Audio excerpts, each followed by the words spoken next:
fast, cease from anger, and forsake wrath. Fret not thyself in any wise to do evil.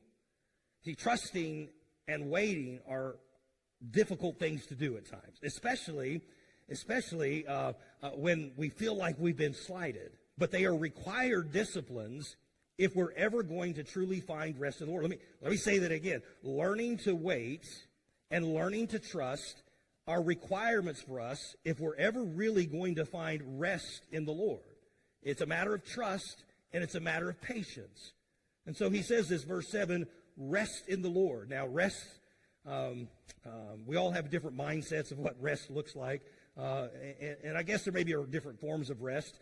This type of rest is not necessarily the kind of rest where you go lay in your hammock all day long or kick back in your lazy boy and just do nothing for hours on end, although there's probably times that's warranted. But that's not what he's talking about here. In fact, we can still be active while resting in the Lord.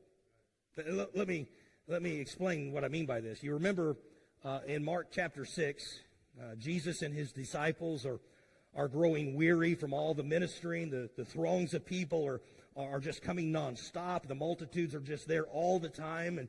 And Jesus realizes that his disciples are weary. He's weary.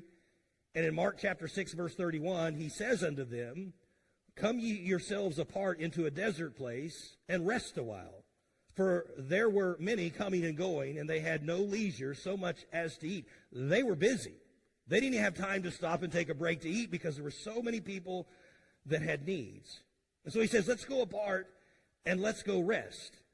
Well, when you read the rest of that passage, the next thing that happens is he begins to use them to miraculously feed 5,000 people, or 5,000 men plus women and children, with the 2 fishes and 5 barley loaves.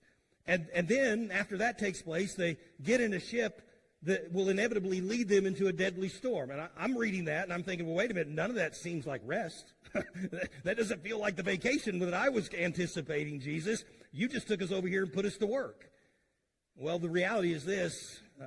Rest is not so much about physically just doing nothing. The key to this kind of rest is resting in the Lord.